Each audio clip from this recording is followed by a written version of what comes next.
Hi Aryan. Welcome back to channel journey with Vivek Bansal.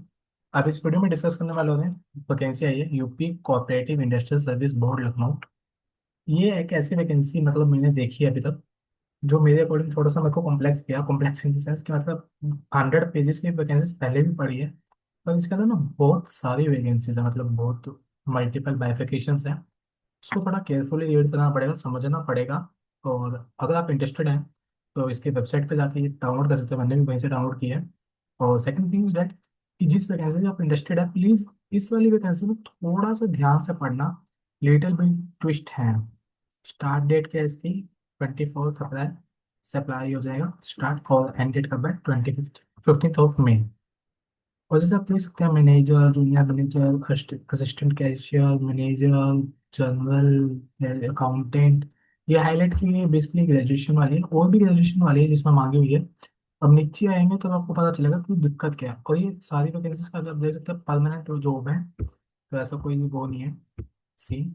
और एक यहाँ पे ना कैटेगरी भी वर्ड यूज किया गया, कैटेगरी 1 2 3। इसका ध्यान रखने से ना आगे रेफरेंस आएगा। आई थिंक कैटेगरी 1 और 2 में पेपर प्लस इंटरव्यू है, और कैटेगरी 3 में सिर्फ पेपर है। इन्होंने बता रखे कैसे कैसे है। ये देखो यहाँ पे इन्होंने रखा 2 पेपर होंगे, प्रिलिमिनरी होएगा, मेन एग्जाम होएगा। और आपका क्या है, और इस शीट के लास्ट में इन्होंने सिलेबस भी दे रखा है कि आपका पेपर कैसा लुक लाइक होगा। मतलब जनरली सिलेबस है। टोटल ड्यूरेशन 2 आवर्स की, और 2 आवर्स पहले आने के लिए कह रहे हैं लोग कि कुछ इंस्ट्रक्शंस वगैरह हैं या चेकिंग वगैरह होती है उन सब चीज़ों के लिए, ताकि एंड मोमेंट पे दिक्कत ना हो। तो अगर आप देखोगे ना इसमें बहुत सारे ही है। और आप, मैं बाद में चीज़ बोल रहा हूँ कि केयरफुली रीड करने की वैकेंसी है। और इसके अंदर ये अपेंडिक्स वाले सारी डिटेल्स रखी है। एप्लीकेशन फ़ी कितनी है? 500 रुपी है अनरिजर्व की। और स्पेशल कैटेगरी की SC ST की 250 है। और दिव्यांगजन of the state of UP के लिए 0 है।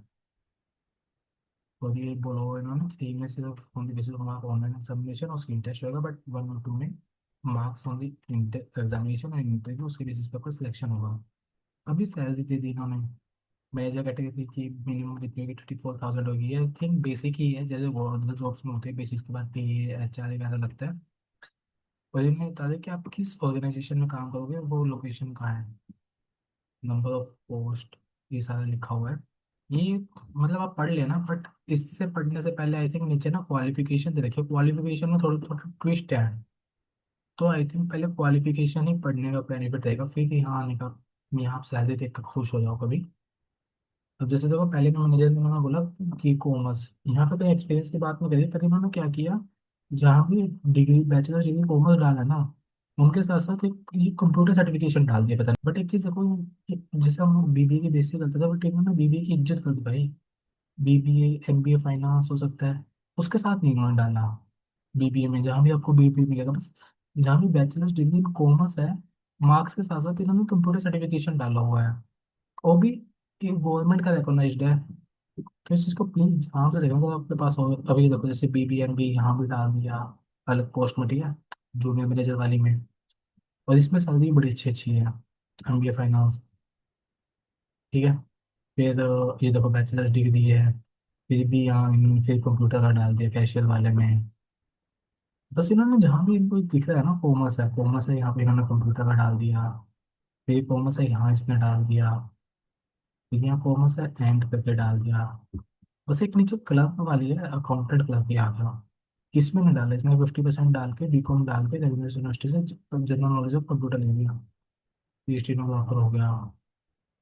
ये यूनिवर्सिटी यहाँ पे इसने टेस्ट डाल दिया कि आपकी इतनी typing speed is mandatory in CC certificate. जहाँ भी आप देखोगे ना बैचलर्स डिग्री, वहाँ तो आपको जरूर दिख रहा होगा bachelors degree diploma in computer with O level is mandatory.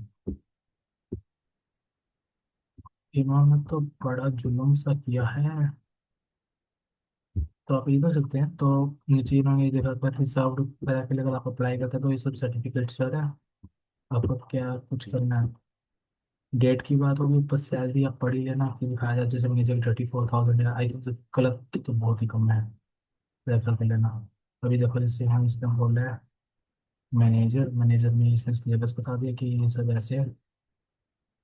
फिर जूनियर सिविल इंजीनियर, इसकी नेम ऑफ ऑर्गेनाइजेशन का वहाँ पे हायरिंग है, उसका क्या कैसे कैसे पेपर होएगा।